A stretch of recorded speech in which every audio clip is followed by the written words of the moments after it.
Assalamualaikum dan salam sejahtera. Kita berjumpa lagi pelajar dalam tajuk tingkatan 4 biologi, enzim intrasel dan ekstrasel dan juga hipotesis kunci dan mangga bersama saya Cikgu Zain Bayus. Jom kita belajar bio. Okey, enzim intrasel dan juga kita ada enzim ekstrasel. Enzim intrasel disintesis di dalam sel untuk kegunaan sel itu sendiri. Contohnya ialah enzim hexokinase dalam proses glikolisis. Yang perlu pelajar tekankan di sini ialah intrasel. Bermaksud enzim tersebut dihasilkan dalam sel, tapi ingat, ini hanya untuk kegunaan di dalam sel itu sendiri.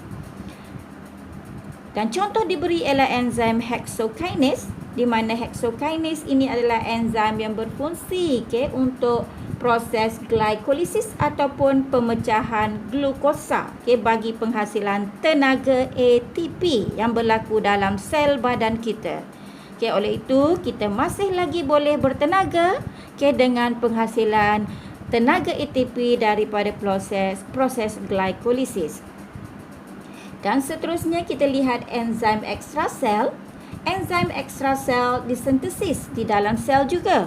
Tetapi ingat, enzim ini dirembes keluar daripada sel. Dirembes keluar daripada sel bermakna enzim ini dihasilkan di dalam sel tetapi untuk kegunaan sel yang lain. Contohnya ialah enzim pencernaan yang kita telah belajar. Contoh seperti enzim amylase, enzim trypsin, enzim lipase yang dihasilkan oleh sel-sel pankreas. Tetapi enzim-enzim ini dirembeskan ke dalam duodenum, di mana pankreas tidak menggunakannya, tetapi enzim ini digunakan dalam proses pencernaan di duodenum. So itulah dia enzim ekstrasel. Jadi pelajar, bagaimanakah enzim ekstrasel ini boleh dihasilkan? Cuba lihat gambar rajah ini. Kita telah belajar sebelum ini bagaimanakah penghasilan protein boleh dihasilkan daripada proses transkripsi DNA kepada RNA dan seterusnya proses translasi yang berlaku dalam ribosom. Dan hasil daripada translasi kita dah belajar juga. Translasi tadi kita telah menghasilkan protein. Dan protein yang disintesis oleh ribosom akan diangkut oleh lumen JI kasar ataupun jalinan endoplasma kasar. Jalinan endoplasma kasar ini mempunyai lumen di mana lumennya akan mengangkut protein yang telah disintesis tadi. Sehinggalah ke hujung JI kasar dan akhir sekali membran plasma JI kasar ni akan membungkus protein tadi. Dan protein tadi akan membentuk tunas yang akhirnya tunas tadi akan terpisah daripada membran JI kasar untuk membentuk vesikel. Jadi yang kita lihat warna biru ini adalah vesikel yang dinamakan sebagai vesikel angkutan. Vesikel apa pelajar? Ini adalah vesikel angkutan.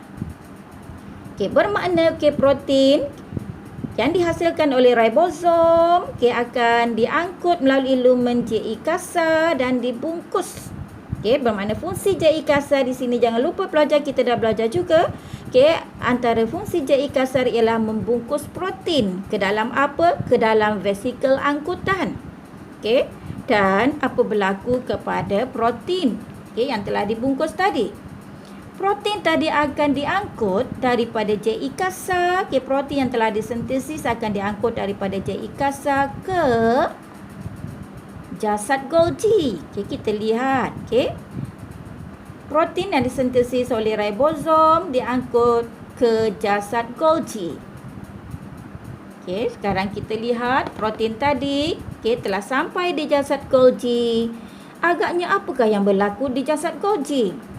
Wow, hebat rupanya. Tuhan jadikan diri kita ini mempunyai sel di mana sel-selnya mempunyai banyak organel-organel yang hebat. apa yang telah berlaku di jasad Golgi? Jasad Golgi telah mengubah suai. Okey, protein tadi diubah suai oleh jasad Golgi kepada enzim. Okey, jadi jasad Golgi akan mengubah suai protein kepada enzim dan seterusnya enzim yang terhasil di jasad Golgi ini, okey, akhirnya akan dibungkus, okey, dan juga dibungkus ke dalam vesikel. Di mana kat sini kita lihat yang cikgu warnakan warna coklat ini adalah vesikel rembesan. Vesikel rembesan, dan vesikel rembesan ini akan mengangkut enzim, bukan protein ya, sebab dia telah diubah suai, so nama spesifiknya sekarang adalah enzim. Enzim akan diangkut keluar daripada sel ke membran plasma. Ke membran plasma, di mana vesikel rembesan ini akan bergabung dengan membran plasma dan akhir sekali apa berlaku kepada enzim tadi? Enzim tadi akan dirembeskan keluar dari sel. So enzim akan dirembeskan keluar dari sel ataupun daripada sel.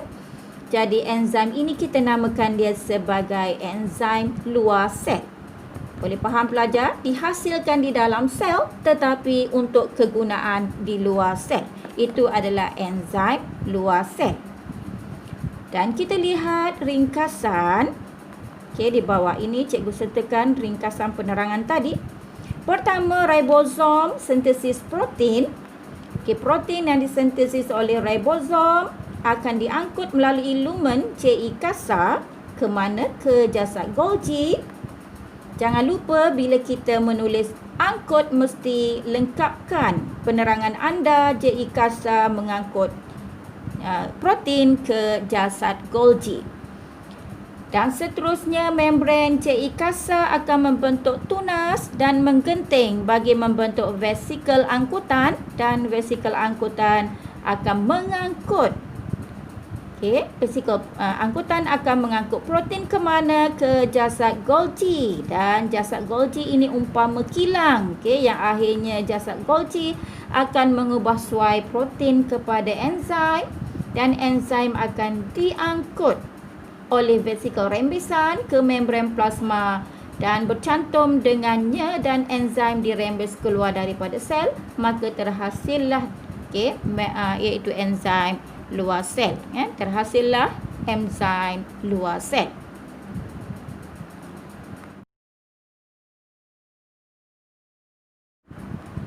Ini adalah hipotesis mangga dan kunci. Ini adalah enzim. Kita tengok enzim. Dan ini adalah substrat. Substrat bagi enzim, dan kita lihat bahawa tapak aktifnya adalah sepadan dengan substrat. Ini adalah tapak aktif. Dan apabila substrat bertindak dengan enzim, so substrat tadi akan melekat pada ataupun bergabung pada tapak aktif. Lihat substrat ini bergabung dengan tapak aktif untuk menghasilkan kompleks enzim substrat. Dan selepas tindak balas ini maka terhasillah hasil ataupun produk tindak balas. Jadi kita lihat di sini ini adalah hasil tindak balas. Bermakna tadi apa telah berlaku? Enzim tadi telah berjaya menghidrolisis substrat ini kepada produk yang lebih ringkas. Asalnya substrat ini adalah kompleks, tetapi selepas tindak balas produk yang lebih ringkas telah dapat dihasilkan. Dan kita lihat di sini enzim tidak berlaku apa-apa perubahan kepada enzim. Hanya produk sahaja yang berubah pelajar, jom kita tonton video ini supaya anda lebih jelas dan lebih faham. Selamat menonton.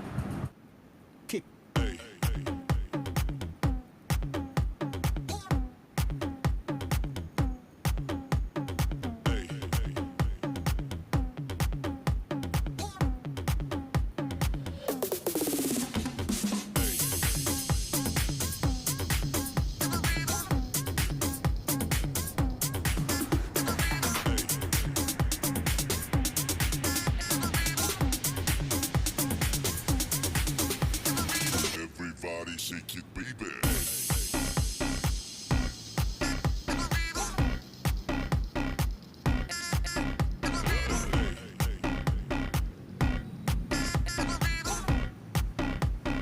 Everybody shake it, baby.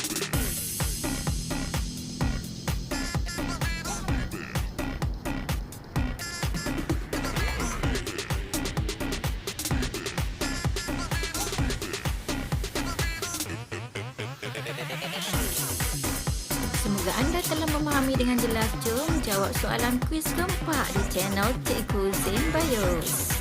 Selamat menjawab.